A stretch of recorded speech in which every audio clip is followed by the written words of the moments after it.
Ladies and gentlemen, welcome into the Korner Booth Podcast. I am, of course, your host, Mr. Jared Klim. Yes, that caption is correct.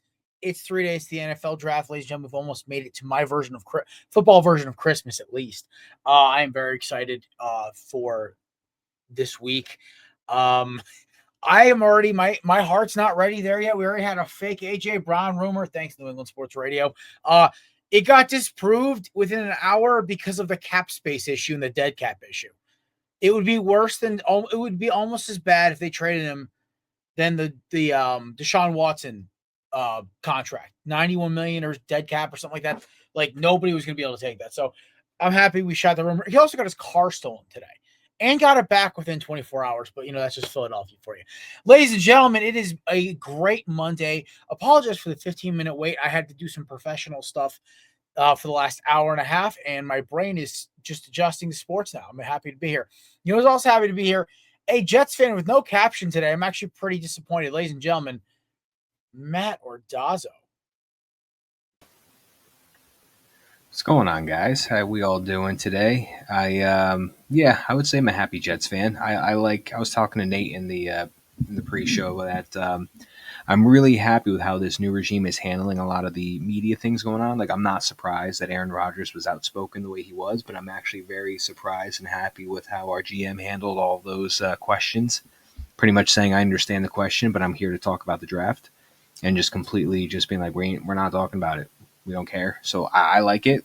The only thing that would have topped this off was if the defenders didn't lose to the Brahmas. Welcome to my world, pal. Our quarterback's done. Max Duggan was terrible. We're talking about bringing A.J. McCarron back. Because Nate's Renegades decided to remember how to play offense. Actually, they only really played defense. It was more or less defense only. But anyway, and Nate's here. Hi, Nate. Hi, boss. Hi, Matt. Hope you guys are doing well. Excuse my eye. Allergies are killing me. Matt saw me in pregame. Yeah, I was literally using this. In Connecticut, too. Dude, I was using this against my eye, pre-show, but... Oh, man, speaking of allergies... I just spent an hour and a half on a job application that I literally poured my heart and soul into using a complex writing and whatever it's called. Like, I was using, a writing system my buddy showed me. It's more like you write out everything, and you basically scan, and it's a method of scanning through everything to make sure it sounds professional. And I had everything written 45 minutes ago. Then I was just cross-checking and editing. I rewrote a whole new resume, a whole new cover letter just for this job. So, ex-company, if you're listening, because I know you know about the show, I'd love to work for you. So there you go. That's what the Corona's for. Oh, man. Well, I hope you get the job, and I pray that everything goes well with that. Yeah, because I would have some amazing coworkers. So that was why we were running a little late. I was so far down the rabbit hole, looking at the clock. I'm like, I'm going to finish this 7:04, and I got to use the I got to hit the can for a second. So it's all good. It's also all good was my boy Ant Edwards and the Timberwolves. Lakers in 5. Now, you know what? And I will say this is going to be the best series out of all of them. I think the most disappointing game I watched in the last 2 days was the Rockets and the Warriors. I think the Rockets might win one game. They looked outgunned. And shout out to Nico from Elite Takes, because he's a Rockets fan. He said it perfectly. He goes, I want my money back from being a Rockets fan. Steph Curry owes me money for what he just did to me. You know what? But obviously we're talking about NBA. All I just want to know is my Diamondbacks dropped the ball on Saturday. My Battlehawks did as well. But you know who came through on Saturday night when I needed a dub? Baby Jordan himself, Nas Reed, and Jaden McDaniels, and all them dudes just came through and just put a BTA on the Lakers. And you know what, Nate? Here's the thing: is I grew up loving respecting, loving Lakers. I loved Kobe, loved Shaq, Magic Johnson, James Worthy, all these players. It's one guy who has ruined the Lakers for me. One man. He's the third best player of all time. Second, depending on who you ask. And for me, he's second. He has 3 legitimate titles, 1 Mickey Mouse title. Ladies and gentlemen, LeBron James. Amazing shoe line. Amazing athlete. Pretty good dad. Nice dude, from what I've heard. He's brought all his boys up. I still am mad about him dogging Brian Windhorst on live television, but that's a whole different thing. I don't like them also because I despise Luka. From the interaction between Luka and the Timberwolves in the Western Conference Finals last year, I wanted blood. Not actual blood, but NBA equivalent. Like, I wanted a gentleman's sweep level beatdown on Luka after what him and the Mavericks did to Minnesota last year in the Western Conference Finals. So for us to not get them as the first draw, only being a game behind them record-wise, when everyone and their mother was saying, "Oh, it's easy, no chance for the Timberwolves," I love the respect we're getting and the shock value. I think this is going to go 7. I feel like the Timberwolves are going to win in 7, but this is going to go 7 because these are two very good basketball teams. This is the best Western Conference we've seen probably since Nate was in diapers and me and Matt were in like elementary school. So, like, we're going back a while. So that I'll say it. So all respect due to the Lakers. They have a lot of good ball players. But you also have to respect the fact that Chris Finch is putting on a coaching clinic. Everything J.J. Redick threw at him, he had a counterpunch. It was honestly the best part of the game because Ant didn't have a great game. Neither did Julius Randle. Naz Reid and Jaden McDaniels had I think were the 2 leading scorers. Rudy Gobert had 2 points. Like, guys, I think this is why it's going to be a crazy series because I guarantee if it's not tomorrow, it's going to be Thursday or Friday whenever they play game 3. Minnesota's going to get boat raced by LA. Like, LeBron's going to go LeBron. Being the second best player of all time, he kind of has that ability to take over a game or two. Do I think Chris Finch and the Timberwolves will be able to kind of adjust? Yes. But do I think this is going to be the best series by far? It's going to be pure popcorn entertainment. They also have a guy named Luka who's probably going to finish as a top 50 player all time when he's done. Yes. So do I think we've got a shot? Oh, yeah. This ain't Apollo Rocky 1. This is Rocky versus Drago. Like, we about this right now. But, Nate, and I got to give you were a trooper. I was having a long day after your Renegades smoked my Battlehawks, and I was like, I want blood. I need something here. Like, let's go. I would have switched my the Renegades. I'm gonna say my Renegades because they're not my Renegades yet, but the Renegades winning in exchange for a Lakers win. And look, man, I was at my friend's house watching the game, and we were enjoying the first quarter, and then everything just collapsed from there. Look, I respect the Wolves, man. You guys are a good team, obviously. Edwards is a freaking dude, and a pain to deal with when he's hot. I just don't think it's gonna go 7. I think it's still gonna go 5, and it's not just because of the jokes. I think that to ask for Reed and McDaniels to be as consistent as they were in Game 1 is not realistic whatsoever. I think it's literally gonna be Ant having to carry the team again, and like I said, if the Lakers are gonna win, it's doubling Edwards and letting everyone else beat you. And look, if the Wolves are consistent throughout the series in terms of having those other guys step up, then fantastic. But I don't expect, McDaniels, Reed, DiVincenzo, you can add them into, and Randall to an extent to perform the way they did in Game 1 and do that throughout the whole series. So, plus you consider the fact Randall gets.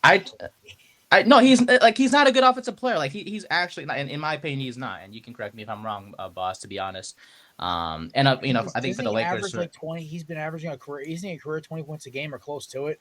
Like 15 to 20. You want to check that stat for me? Because I think he's.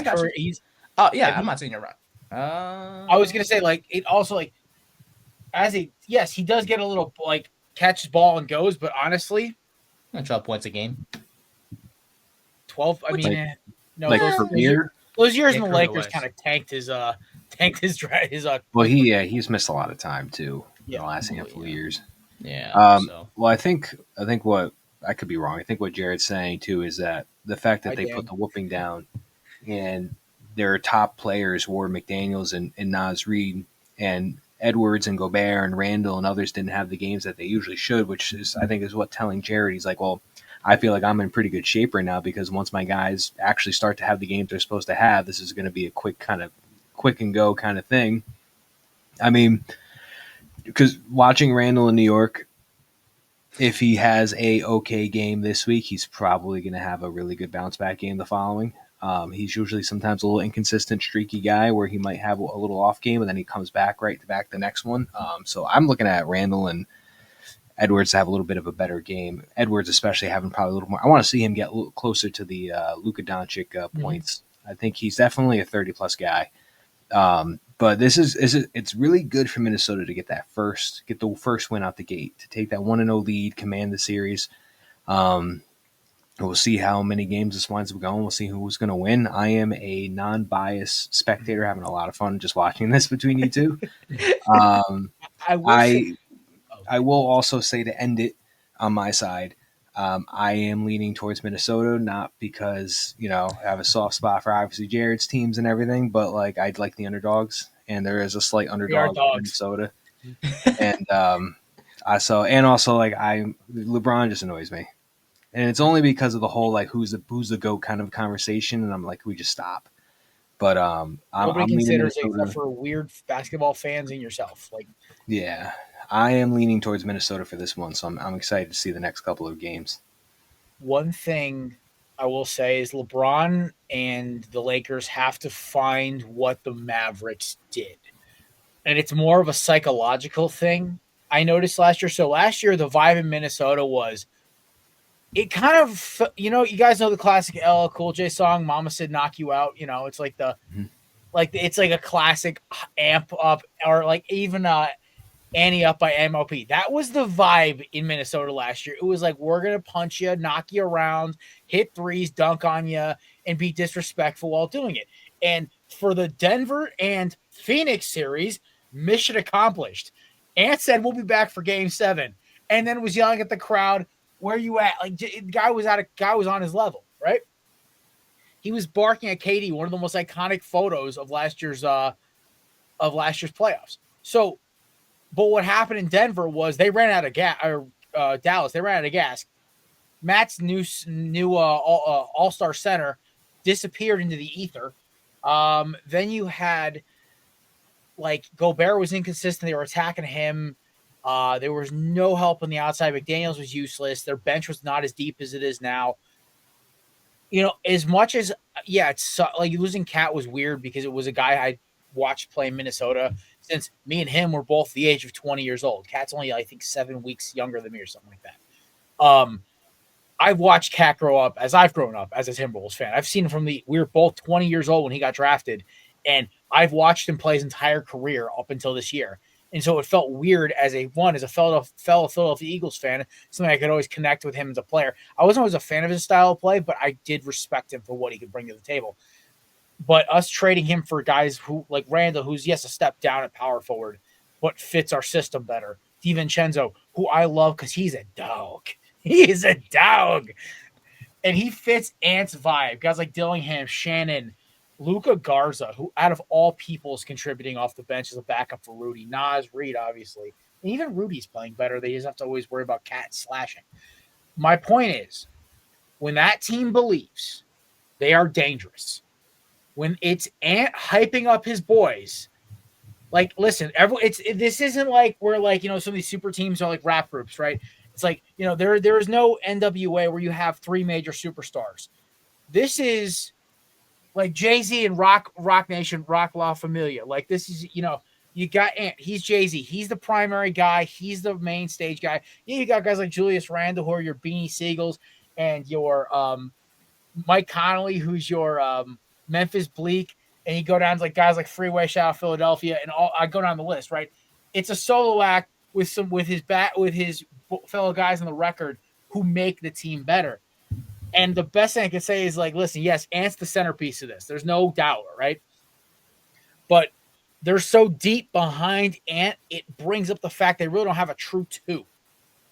Yes, you could say Rudy's the 2 or Randall's the 2, or hell, even Naz Reid or McDaniels, depends on the night. You know who the one is. There's no question. But I think that's what makes it hard to coach against in JJ Redick's defense, because you don't know who's going to unload on you. You just ask the Nuggets what happened in I think it was game 7 or game 5 last year when Naz Reid dropped 28 off the bench or something. Mike Connolly against the Suns, I think it was game 3, dropped 24, just bombing threes. That's not even Mike's game. Mike's game was a creator and defender guy. But anyway, that goes beyond the point. what makes this series so crazy is that polar opposite teams, and it's awesome, and they're perfect for each other. So we're done talking about this, unless you have any more points, Nate, because I want to kind of get to the rest of the series. All I ask is from my guys, do not run a 2-3 zone. Force them into the paint more. Don't let them shoot the 3-ball, honestly, because if that's going to be the case, we're screwed. And LeBron, please, just get it on early, bro. You cannot wait and let Luka do his thing in the first half and then turn it on in the second half. It doesn't work this way. Not against Minnesota. This isn't the regular season anymore. And Reeves needs to step up in a big way as well.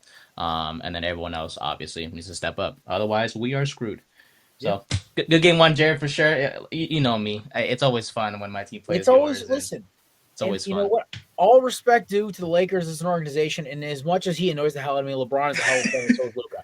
But I want to beat them. Like, there's no, like, I used to hate Curry and Draymond like this, but now they're in their twilight years. They're kind of just those fun, annoying uncles who always beat you in darts. Like, LeBron's your annoying neighbor who has, like, a nicer car than you and won't let you hear enough about it. Like, you're like, dude, nobody cares anymore about the supermodel you hooked up with in, like, Universal, like, 20 years ago. Buddy, shut up. Nobody cares about your car. He's that guy. He's like, I'm the GOAT. I'm the GOAT. It's like, I'm going to go on McAfee and trash everyone. It's like, him trashing Stephen A. Smith. I didn't care. Him going after a lot of these guys. Whatever. Who cares? Oh, it's him saying Michael Jordan and him don't talk to these players. Like, nah, because Mike don't like you, bro. But the Wendy thing is what kind of set me off. I was starting to lean back towards liking LeBron because that interview, and then he took a shot at Wendy, who literally was just like an innocent bystander. And just, I'm like, you know what? Nope. We're done. But all that being said, it's going to be a hell of a series. I feel like I always have to defend my dislike of LeBron James. I feel like I catch a stray for it every time. But we'll go down the list. The most boring series of this entire weekend is Bucks Pacers. Anybody think the Bucks are going to win?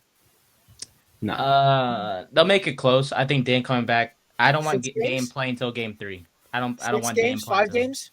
6. Pacers okay. 6. The game that really kind of annoyed me because it really torpedoed my parlay for Saturday, because I called all the other games, was Nuggets Clippers. I had the Clippers winning. Dude, I said to Dom, because he's a big Clippers fan, I said, dude, for the love of all things, his girlfriend's from Los Angeles. And she grew up hating the Lakers just as much as I did. You actually even more. It's like, I'm going to sip my drink and just shut up. Listen, but I said to him, like, dude, don't, like, I hate the Nuggets even more. And now that Michael Malone's gone, it's kind of like, I'm just kind of like, now it's not as fun, man, because I hated Mike Malone. Like, during that series last year, I think Matt, or was it one of you guys I was on the phone with when they beat the Nuggets? I was losing my mind. No. Dom and one of our other boys was with us watching the Nuggets Timberwolves game, and I was losing my mind screaming at Michael Malone because I can't stand him. He's the worst. He's a crybaby. He's a whiner. I can't deal with him. The fact that he lost his job right before the playoffs, I think is hilarious. I hope he bounces back as long as he didn't get fired for doing something terrible. But yeah, that series is gonna go 7. I'm gonna take the Clippers in 7, but I think the Nuggets are gonna get 3 games just strictly off of the fact that Murray and Jokic are proven. But I think the Clippers just have so much dynamic firepower, and it's too early for Harden to choke. Hey, if he can stay out, I want him to succeed. I like Harden. I really do, man. I could care less. I think his shoes are weird looking, though. His shoes? Come on, man. Criticize his play style at least. I mean, Captain Step Back and 40 step travel. But Those listen, are fun to watch. He's a hell of a scorer. I'm also still miserable of what he did to my Timberwolves in 2017 when we hadn't made the playoffs in 13 years. And I was just so excited to see my team in the postseason. And then we get murdered by the damn Rockets. But it's all good. No, my favorite Harden was still OKC Harden. OKC Harden was like elite. I liked Houston Harden. He was fun. Post Houston Harden has just been like a fun little sideshow. Speaking of fun game, Maddie, dude, this Pistons Knicks series kind of gives me old Knicks Pacers vibes. 2 very physical teams. I mean, listen, I do think Jalen Brunson's got to stop with the little head nod every time he makes a little contact. It's giving me some SGA flopping vibes, but you know, at least Brunson takes it on the chest. Listen, the Knicks are a better franchise. I think the problem with the Pistons is they're a year away from contributing. They remind me of the Timberwolves 2 seasons ago when they got knocked out by the Nuggets in 5 games, I believe, where they were so close, but they just need a little more maturity. But listen, I think it's Bickerstaff, right? That's the head coach. Bickerstaff has been leading the guys. Cade Cunningham, they got a bunch of dogs around him that fit his play style. Very similar to how they built Minnesota. And honestly, it works. It's a great system. I just think they're 1 year away from taking on the East. The problem is you got 3 teams at the top of the East that could kill anybody. Celtics, Pacers, and the Knicks. So I'm kind of, unfortunately, a little partial towards like them getting murked here. Also the Caps. But we'll move on. Oh, anybody sorry. So Nate, Clippers or Rockets? I forgot to ask. I like Denver against the Clippers in 7. Okay. And then Knicks or Pistons. Pistons in 7. Okay. They're a gritty freaking team, man. They are both. They're like, this is like the gritty off. They're both like so nasty and mean. I love it. But if I real quick before Matt goes, if I see another 21-0 run by the Knicks again, it's over for Detroit. So that's all I got. That was a good run in the 4th. Matty, Clippers or Nugs? Well, because Nate went against my team, I'm going to go every team he hates. So I'm going to take Knicks, Clippers, and Timberwolves. Matt's just getting petty out here. He has like literally, Matt usually has some kind of funny caption. No caption. Matt's all business and all hatred today. I love it. Nah, shout out to Nanobi, Towns, and Brunson. They had great games, and hopefully they continue that. And I almost kind of want to see PJ Tucker get in the mix of it. I liked his little scrappiness with we had was it maybe a week ago or so, we had something where somebody we got rough with one of our guys. I forgot what it was, and then PJ Tucker just shouldered him to the ground and stood over him. Oh, one of our guys got fouled, and the guy got stood over him, and he was hurt. And PJ Tucker just bounced that same dude on the ground and stood over him. I'm like, I like this guy. I know he's past its time, but I like this guy. And listen, has the best sneaker collection on the planet. He's not. So there's obviously 3 and D. PJ Tucker's 3 and fist. Yeah. 3 and elbows. All right, and Matt, obviously you're taking your Knicks. Yeah, man. We're moving on. Anybody even giving the Grizzlies a game here? That was abysmal. That was just one. They'll get 1 points, man. This guy, you know what this reminds me of? The second year of the Heat when they dismantled the Sixers. The first year, this is like the only year they made the playoffs before the process started. I think this was 2012 when the Sixers managed the AC and the Heat smoked them, but they like got one game in Game 4 where they just came out. They were hot in the lake, and Spoelstra sat the entire big 3 in the second quarter. This is what kind of reminds me of. Dude, I think the Grizzlies just like limped into the playoffs, and the Thunder have been like frothing at the mouth to kill something. So this is what's going to happen. They're like the sacrificial lamb before they choke in the next round. They'll get 1. Memphis Yeah, get 1. and I think the Thunder are like the team that like everyone's like, oh, the Cavs are going to be a 1 and done. They're going to win 1 series and get knocked out. I'm like, I actually think the Thunder are the team that's going to get railroaded out in the second round because they're going to have to play some team that has already gone through a gauntlet, whether it's Denver, Minnesota, LA, either LA team or like Houston that has just been battered and beaten for an entire series, and then looks at the Thunder with their gentleman sweep and is like, you're going to get it today. Like there's nothing about it. Speaking of taking one on the chin, Celtics got in a good old-fashioned Boston brawl fight over the Magic. Dude, I feel bad for Orlando. They got a bad draw. They play in a bad division. They played hard though. They were in it. They were winning at the half, and yeah, it's just the problem is the Celtics' depth of stars just took over. Yeah, Tatum didn't play well, but then guys like Derek White stepped up. Porzingis played a role as well, and Banchero was great for Orlando. It's just everyone else. Wagner better. We need a better game from Wagner. The Italian. I wish Suggs was healthy because he's one of my favorite players too. I like him a lot.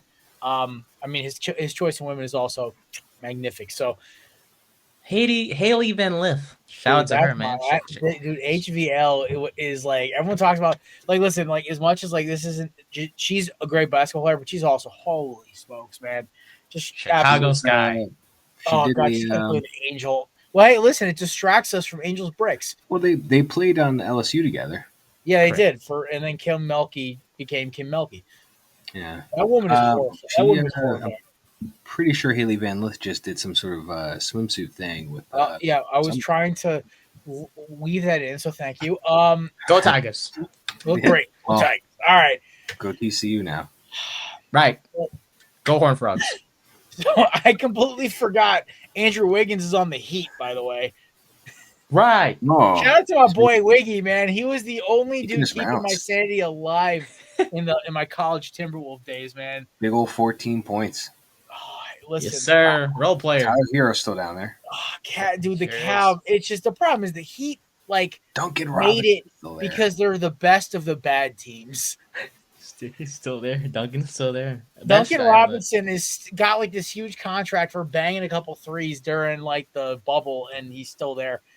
See, that Mickey Mouse title and that Mickey Mouse bubble literally killed everything because it just screwed up all the contracts. Tyler Hero basically had one good postseason, a cameo in White Man Can't Jump's revamp, and then that's all he's done since. He's a star. Up and coming.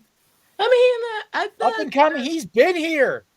Yeah, but he's a number one. I mean, this is his first year as number one guy. I could see it.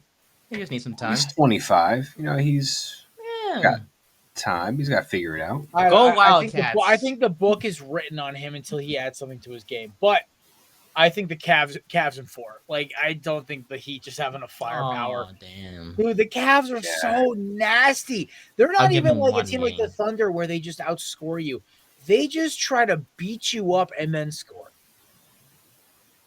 Also, do you guys remember how after Boston dismantled them last year, there was this rumor that they were going to get rid of Garland or Mitchell? Neither of them were staying together. And I was just like, this is your prototypical BS, like NBA post-elimination rumor. Anybody taking the Heat here or at least giving them a game or two? Give them a game. I'm taking the Cavs, and I'm taking the sweep of the Cavs. I think it's funny, too, the Cavs are playing the Heat, and they have somebody on their team that's Dean Wade,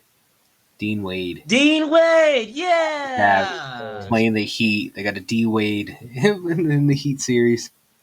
And then they have Davion Mitchell with number 45 on the Heat, and then Donovan Mitchell 45 on the Cavs. I don't know if y'all noticed that. Here's the lesson, though. Warriors-Rockets. I hate this series because I'm going to lose money on this series either way. We talk about gambling on the show enough. And obviously we can't give the actual gambling advice because, it's illegal. But giving gambling advice is illegal, not gambling itself. Anyway, so what is in certain states? The Warriors series bugs me because it has the experience and, knowledge. I can go back to college when I was 21 years old. 2020, 2019, we're going back to when me and Matt basically barely had facial hair, and the Warriors were dominating. Now, they're sort of back. I don't really count that title when they basically Jason Tatum and the Celtics walked in and they got smacked because they were not they were just the best team in the East, which is not saying much at that point. Dude, the Rockets, to me, I think they're in a similar situation with the Pistons. They just had a lot more wins in the regular season. And they don't have the firepower. If Curry plays like he's playing and Jimmy Butler does Jimmy Butler things, this is going to be Warriors in 6. And it's not an upset if they do. No, everyone's sitting there we totally could see this happening. So that's where I'm kind of okay, this sucks for Houston because they're a nice young team and you want them to be successful. But at the same time, you're we kind of saw this happening, I guess is the best way to put it. So, but that wraps up our NBA coverage. Obviously, we'll kind of keep checking in our Monday shows. It's honestly, for how bad and how boring the regular season was, first couple games were great. Oh, yeah, I forgot. I meant to switch banners. It's Dan's comment. All right, we're talking 4-pack UFL IPA edition presented by KF. Promo code BELLYUP20 for 20% off at checkout. Rough week for me and Matt, both shooting 2-2. Both of our teams losing. Big Nate going 3-1, and his Renegades getting the dub. So congratulations, Nate. You're only a game back of us now in the standings. You're back. I knew I can do it. New Year hat run is happening. Nate's here. We'll start off. Panthers taking on the worst team in football, the Showboats. This was, you know what was crazy? I sat there watching this game on Friday, and I said to myself, you know what? Maybe Showboats could pull this off. I had a great game last week. They just got robbed in the last second. Maybe I'll put some money down. I forgot to set the bet. Because thank God I didn't put that money. That was $3 or $4, whatever my cheap ass put down. God is good, right, Jared? God is good. Listen, God is good because dude, that disappeared. I checked the score when I got back from wherever the hell I was, and I'm like, oh, that's good. I'm like, I want to do like a wellness check on Zach Kyleman during these games because it's probably worse than me during like Hurricanes or Eagle games. Because his Panthers, man, I swear. They're the heart attack kids. They're somehow 3-1. I don't think they've actually blown a team out until the fourth quarter. They are the ugliest 3-1 team I've ever seen besides your Renegades. Speaking of those Renegades, Manny Wilkins was awful, then got hurt. Max Dugan was not great, then threw 2 pick sixes. You know what the worst part is? They were driving and had a shot at winning the game, and he threw a pick six. One of the pick sixes was a drop. That's what kills me about this. Back-to-back weeks, the Battlehawks have come down, had a shot to win, and blown it because of bad quarterback play. Ladies and gentlemen, if you needed any more of an example, quarterback is still the most important position in football, regardless of what league you're in. Number 2 is offensive line. Number 3 is pass rush. After that, you can kind of pick and choose based on style of play. Anyway, Battlehawks, Renegades, great defense. Did Wilkins get hurt? I just see him. He went 0-2. Ankle cast. Like so I think he might have a busted ankle or Achilles or something. And then you get what you want, and you want to see Duggan in because we all loved him in college, and then he goes 8 for 17 with 2 picks. Brutal. Nate, can you find out what happened to Manny Wilkins specifically? I believe usually aircast either broken ankle or Achilles. I just want to confirm. But yeah, this game was just out for the season. What is it? Achilles? Torn Achilles tendon. Yeah. The way he dropped, that was total. And the fact that they didn't blow the play dead after he dropped, I was like, this is some bullshit. Anyway, Nick, congratulations on the win. Your Renegades defense is unbelievable. Nah. Wow. They won one game. I'm impressed. Not anymore. I'm not gonna... You're in first place. Big whoop. He finally picks a winner, and he's still not happy. I'm not happy. I want to see this consistently, man. And it's not even fair. We injured your freaking quarterback. You probably would have beaten us by more. Wilkins has been terrible the last 3 weeks. I don't know. Give me more. I need to see Catherine more. Webb and AJ McCarron back. Let's go.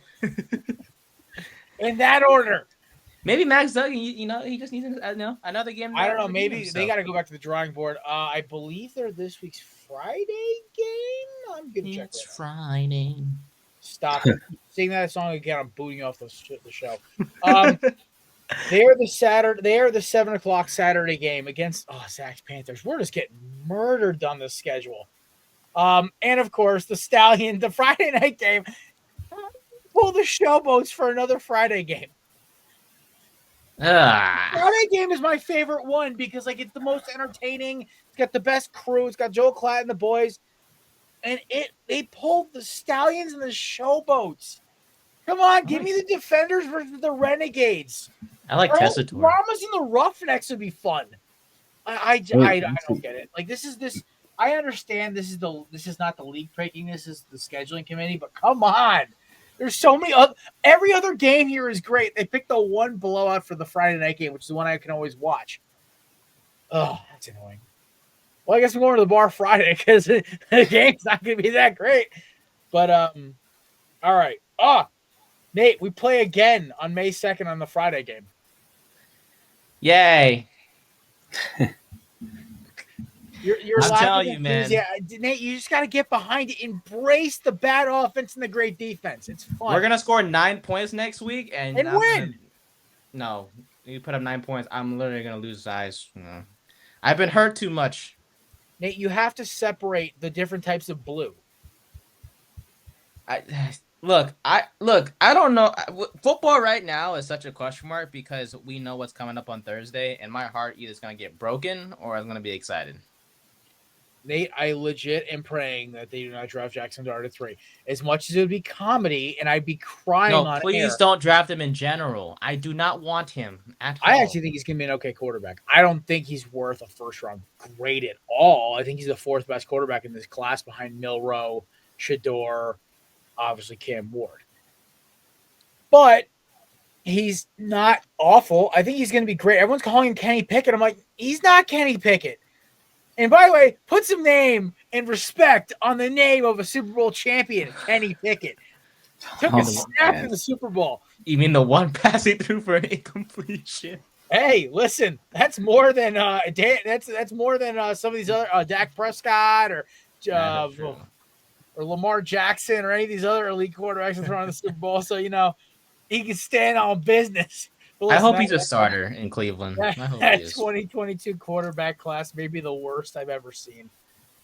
Because at least like Geno's class 2013, or 2014, whatever Geno Smith's draft class, at least they had 2 starters, and Geno is a perennial Pro Bowl. Well, the other guy was E.J. Manuel. I think it was Deshaun Kaiser, and both started. Manuel was actually okay. Well, it was the Bills back then compared to now. It is like they were like the Jets back then. That was how bad they were. So it's not surprising that no quarterback succeeded back then. But speaking of quarterback, Matt Corral looks pretty good. Listen, I'm just gonna sit here on business because I've been singing his praises since the draft of 2022, and I got crapped on for it. So I'm gonna sit here on business and sip my Corona. He's still gotta get those interceptions down, the turnovers. I mean, he only had 1 this week, but he's been throwing 1 to 2 each week. But he had 195, 2 scores. He also had 52 yards on the ground, led the team in rushing and passing. Obviously, looking like a whole different team with those Stallions with Matt Corral under center. Meanwhile, the Roughnecks. I feel bad because even when they get like a decent performance, like they just have to play it against like the best team. Yeah, even though the guy went 22 or 31, he had a pick, but he still completed about like 70% plus of his passes and everything. He still can't get the job done. All he needed was that one touchdown. They only lost by 7. They just needed that one score. Dude, you know what I love about these games? They're all competitive. We haven't seen any blowouts since week 1. Like all these games were down to the wire. Even the Showboats put up a fight. I can't believe we oops. Excuse me. We lost to Nate, 38-22. 38-22, we're calling it. For what? For Matt dropping an F-bomb. Yeah. Your Brahmas did it to me. We don't want Kelsey yelling at us. Got it. I have it written down 38-22, so just let me know if you need it later. This is just for YouTube itself, so we can even just drop a bleep over whatever you think is funnier. Ooh, let's do the bleep. Whatever causes you less pain, you were such a help to me today, Nate. I want to go across to California and hug you if it didn't cost me $20 in taxes to just walk across the street in your state. California. Beautiful state, horribly governed. Gosh, Nate, what's the gas prices where you're at? About 4. Something. That's what it costs for diesel out here. Yeah. I just got for like $2.83 or whatever. $2.95. I paid for filling up my big ass truck $2.82 for top tier 87 unleaded. So that's like the high end gas with a green circle on the pump or whatever. It was $2.87. I was like, hey, I'm filling up, man. My car is a 27 gallon tank, 26 and a half gallon tank, whatever the 5.3 LS takes. But yeah, 26 gallon tank per se. But yeah, when I first got the truck and gas was still $4 a gallon, it hurt. Yeah, Yeah. When I bought my SUV, gas was like, I think it was like 195. Wait, they classify the terrain as an SUV? Well, it's Acadia, so I got 3 rows. So yeah, it's definitely. Oh yeah, that's definitely an SUV. That's a short. Because I always said the terrain. I thought you had a terrain. I swear the terrain only counts as a crossover. No, I got the Acadia, so I got the 3 levels. I call it the short bus. It's not the big bus. It's a small bus. The magic school bus. It is something. I fit so much furniture in there at one time. It's insane.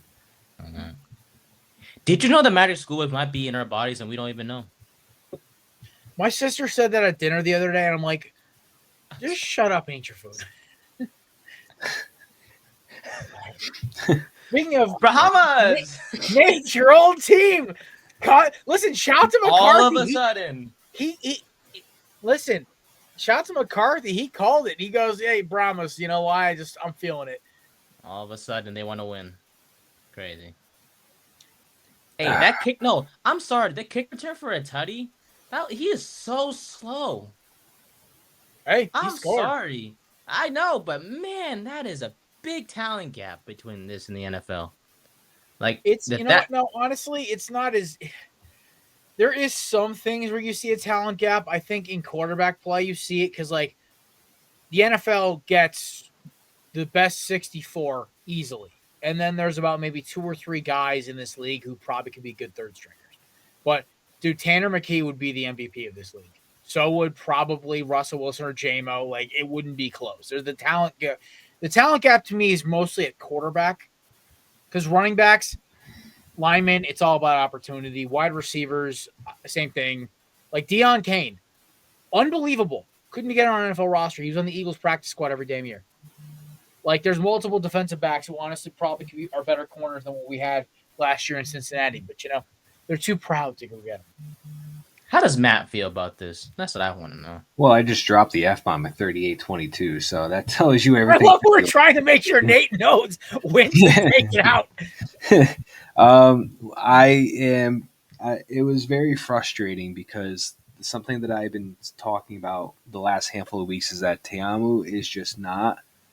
He doesn't look like he completely settles in with all of his passes. They air shots. He just doesn't look like he's comfortable yet, and he doesn't complete. He gets barely 50% of his passes he completes. And I'm looking at his stats. He finally completed maybe like 58 to 60% of his passes. He finally had it above 50 completion percentage. He had almost 300 yards passing. He had a touchdown. He had no interceptions, no turnovers. He had 74 yards on the ground for another touchdown. And they still lost this game by 5 points. And I'm looking at everything. They put up over 100 but just about 120 or so yards of rushing offense, almost 300 yards passing. They put over 400-something yards of total offense up there against the worst team in the league. There's no reason why when Kellen Mond throws 121 yards, you're going to lose that game. So it was just frustrating to just see this team not get to 4-0 against a team they should have won, with a lot of their players having some of the best games, which is just insane. So hopefully this is a loss that they needed. Now they got the taste of a defeat in their mouth, and hopefully they answer it back and they have a strong next handful of games of the year. But not happy with this. Just super frustrated that Teamu actually played well, and stats wise and everything, and we still wound up dropping it to the Brahmas. You know what the craziest part of all this is that next week you guys are gonna throttle Nate's team, or it's gonna be like a 40. It's the thing is with Teamu, I think this is what keeps him in the UFL. He's such a talented quarterback. He is just so inconsistent, and I don't think he's ever gotten out of college skill level wise. Like, he is an elite quarterback at a college in a college setting. Also, his receivers were A.J. Brown and DK Metcalf and Elijah Moore. So, Nate, you muted, dog. The spread is 3.5 for us, Matt, by the way. Ooh. At this point in time. The biggest spread right now, if you guys want to know, is the Showboats and Stallions, but the Stallions favored by 10.5. Nice. Also, breaking news, the Diamondbacks have optioned Jake McCarthy to AAA. That hurts. Love Jake. Just, he has an ugly mustache, and he's just been awful this year hitting-wise. Hell of a player, though. I've never been so happy to see a guy demoted until I saw Joe Mantiply and Bryce Jarvis get demoted on Saturday after they blew our 8 or 5 run lead on Friday to the Cubs.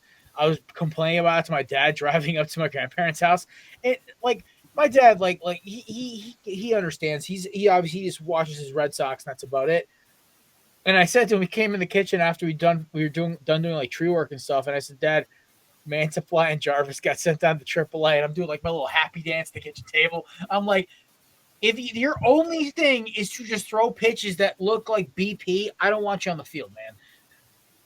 But the Diamondbacks will probably have about 4 more wins if Mantiply and Jarvis just didn't exist on their roster. But it's okay.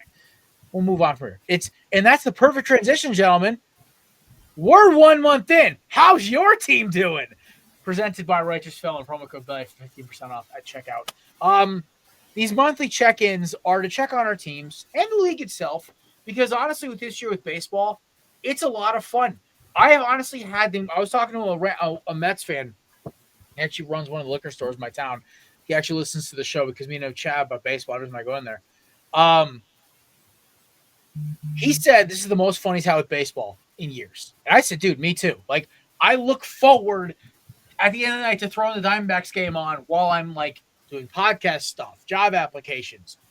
Hell, I have it on my side screen while I'm playing Xbox because to me it's enjoyable. Or like yesterday on Easter Sunday, we were just hanging out with the family. My parents were like, hey, throw the Diamondbacks game on. I'm like, I love you guys. You guys are great. So like we're watching me have a panic attack as Shelby Miller gave up his first run of the whole year, and it just happened to be to send it to extra innings. I was like, this is torture. But it's been a fun year so far. Just an update on the standings. A couple of the surprise teams that absolutely nobody saw coming. Let's give a little shout out to Kelsey's San Francisco Giants, huh? Just like nobody saw this happening. Giants have are 14-8 right now. Padres 16-6, and the Dodgers 16-7. Diamondbacks at 13-9. The NL West looks absolutely stacked. Like there's a real chance that all 3 teams could have a shot at the playoffs in that division. Like the Rockies, yeah, Rockies, Rocktober, baby. Yes, sir. Playing golf in Rocktober. NL East, Mets 15-7, looking okay despite Juan Soto being average at best. I know Matt's happy about that. Our boy Ryan Garcia is probably happy about that as well. Shout out to Ryan. We got to get him back on the show soon. Shout out to Chris Fells, 13-9 right now. Just a fun team. Our boy Scotty's got to be hurting. His Braves are 18-13 right now. You know what? I find this hilarious. I think people are still in its preseason mode with baseball because the Diamondbacks radio announcers talk about how we have to play the Braves this week. Or I think it was the end. I think it's next weekend. He's like, oh, it's a gauntlet of games. And I'm like, the Braves are terrible this year. Like, we lost 2 out of 3 to the Nationals and Cubs, but then we swept 2 teams. Like, this is how the season goes. It's April. But Spencer Strider went back to the IL, by the way. There's a shocker. His pants are too tight. He just came back, right? He just came back. Yeah. I mean, he's going right back on it.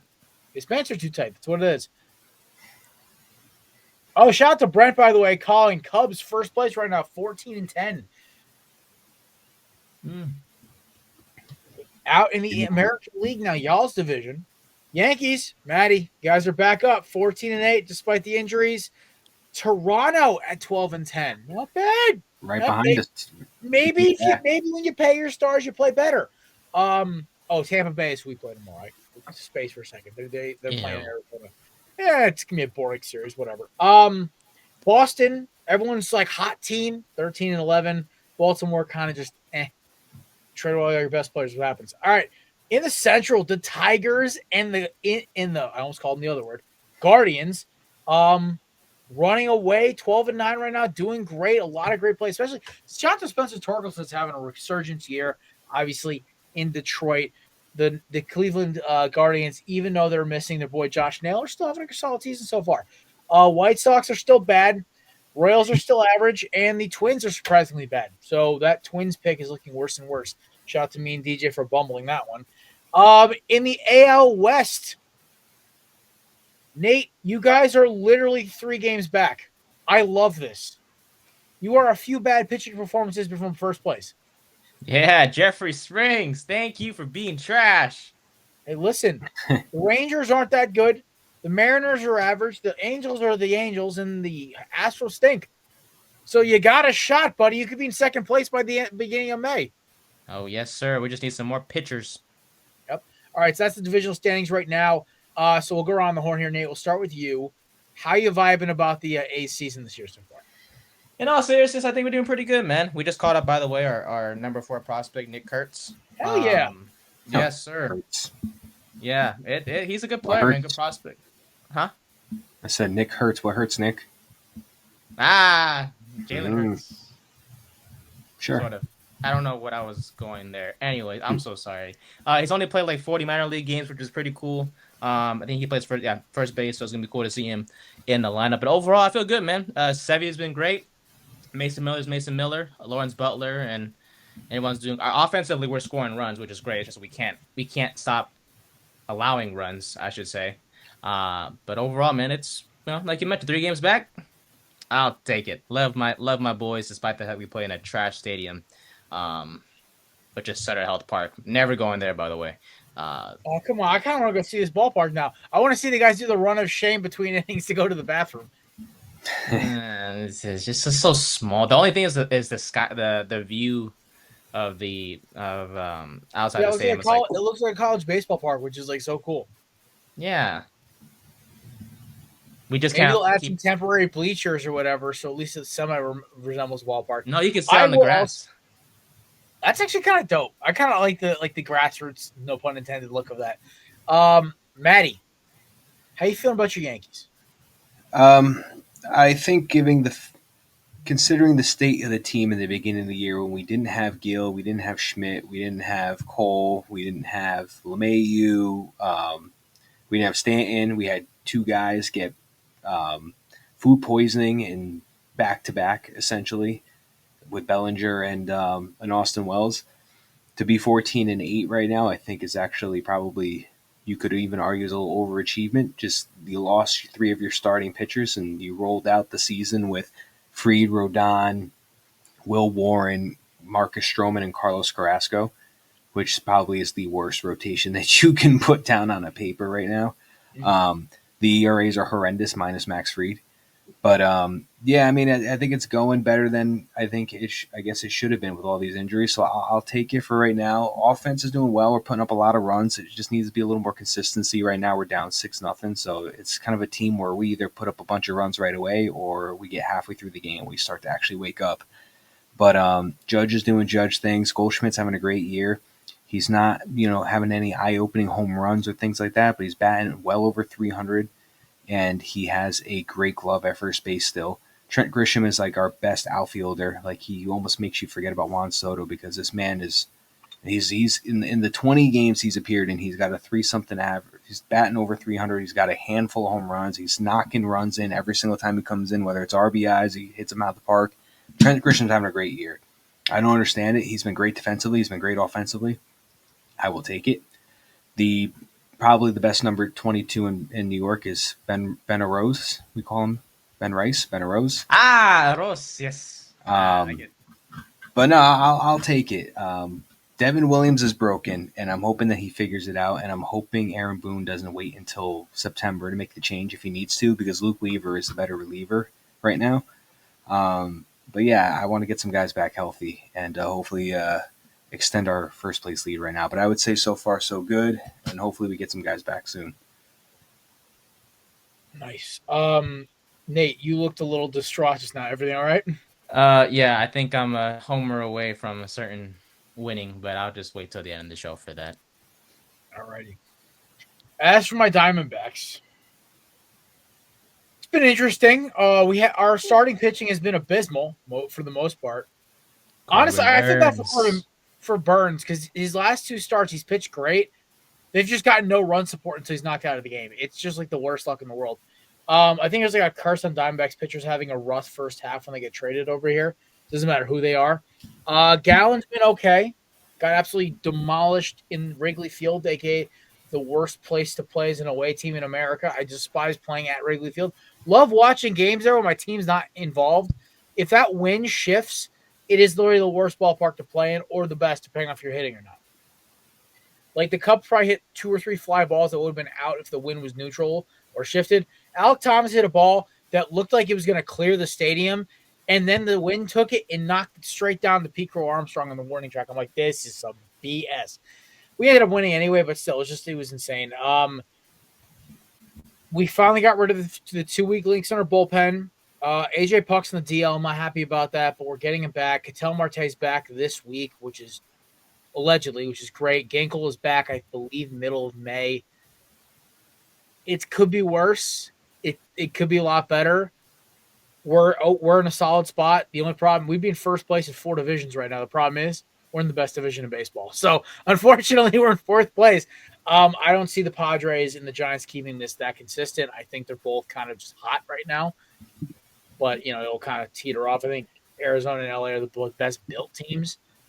And getting Marte back is great. Timmy Tawa has been a fun little surprise. Gino Suarez is getting back to it.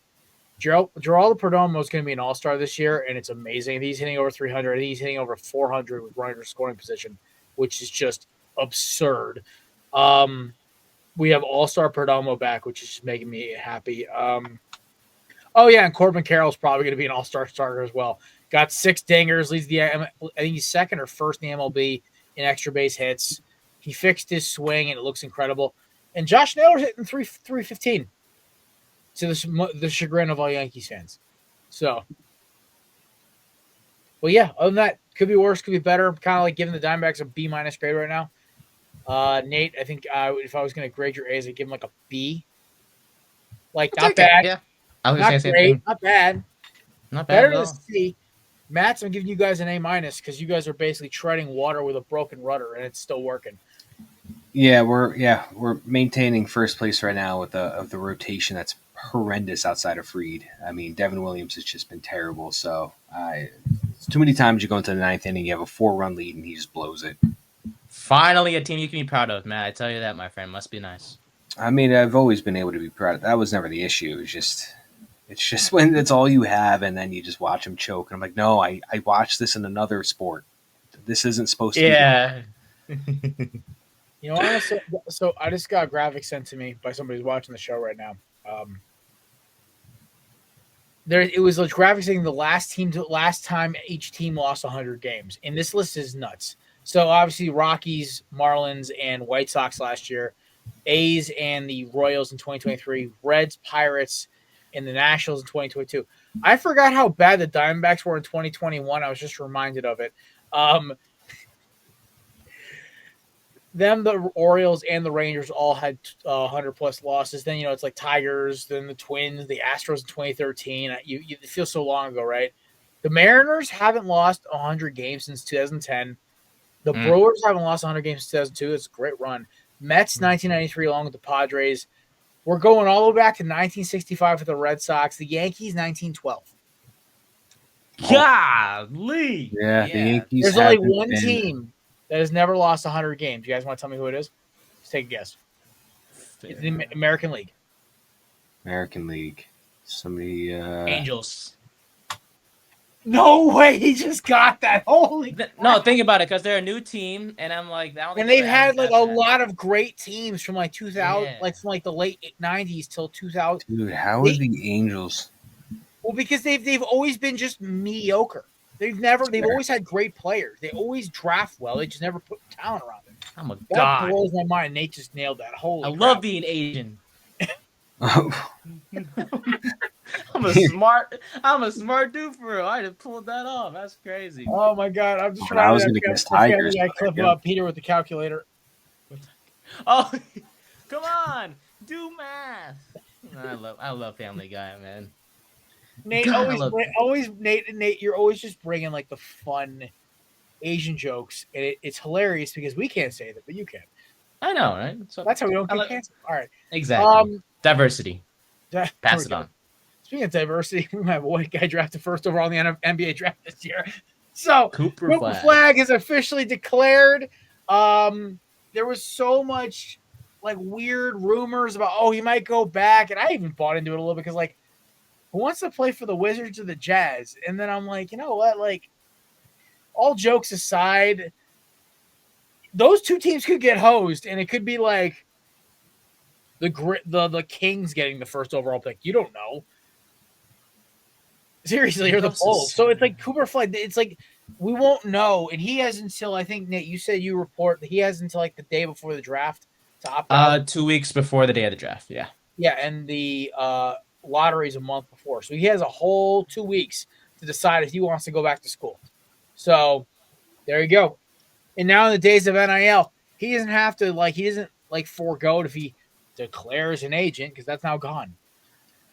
So shots Cooper Flag, man. Hope some team wins that lotto ball because, brother.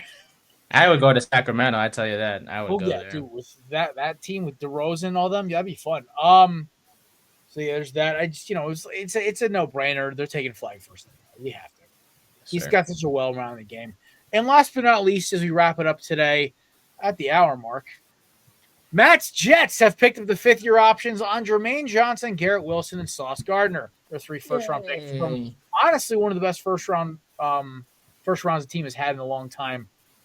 Matty, your thoughts on the Jets picking up all your boys?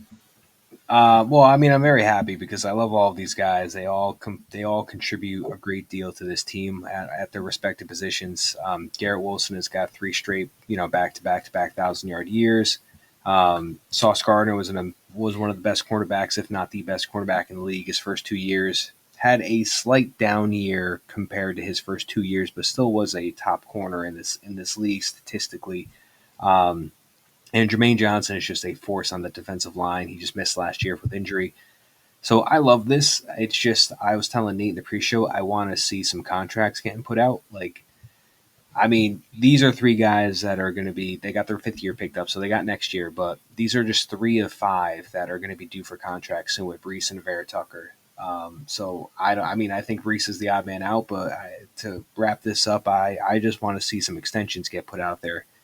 Start signing your guys, get them done early, because the cornerback market, the price is already going up. We've already seen. I know we're going to be paying Q at least $35 million a year in 2 years. Yeah, I mean at this point, I'm going to be paying Sauce 40 plus if they don't get this done soon. So I want to see some extensions come out before these guys' prices start to really skyrocket. Just tell Brick his Madden rating's 99.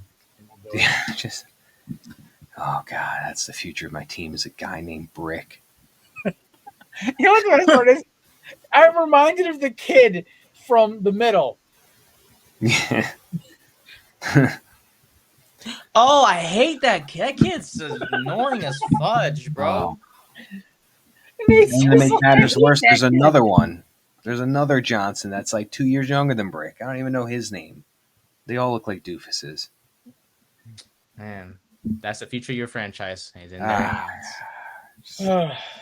It's okay. We had private equity trying to buy ours up, so it just scares me a little bit. But because they ruin everything they touch. But it's weird. Speaking of NFL, we really haven't had a lot of big headlines this week yet. It's been very quiet on a draft Monday. Yeah. Can't wait till Thursday though. Ooh, quiet. Do I do my Brian Windhorst thing? I don't know. Maybe we get some. I want to see like a big trade happen. Apparently, Denver wants to trade back. Apparently, a team wants to trade up for Dart. Why? It's not your Giants, Nate. Relax. Thank God. I don't think it's your Giants. I think it's. I have a feeling it's Pittsburgh. They can get him at 20. I think there's another team in the teens who wants him, though. That's the problem. I think teams are going to look at trying to jump New Orleans. I think there's that smoke going around. Yeah. I think you take a quarterback with a card down. I think somebody might try and jump ahead of 12. That's why I thought I had the Steelers trading with Carolina. They're a couple picks ahead. I heard. Actually, Matt, finish your point. My apologies. I'll say mine now. No, that was all I had. Oh. Okay, I heard that New Orleans isn't going to go Shedeur at 9, so they like Jackson Dart. They're going to take O-line. If he falls, I swear to God, Joe Shea, you better pick up the phone and get that young man. I've heard Thibodeau is a trade possible candidate too. Yeah, so I think they want Abdul Carter, but they want to They don't. I just don't see why not. I mean, why not just keep all four? You have, I mean, Burns, Lawrence, The problem is Carter, you got to and play all Tibbs. 4. That's fine. No, Nate, Yeah, that's not how it works. Trust me. We tried that. It doesn't work that way. Burns is paid. Lawrence is paid. You just tip it over. Give him an extra year, pick up the option, and if he sucks, then release him. And you have Carter step in. Yeah, you have all that dead cap. It's just, it's weird. I would rather you guys. I honestly think the best move for the Giants is trade back.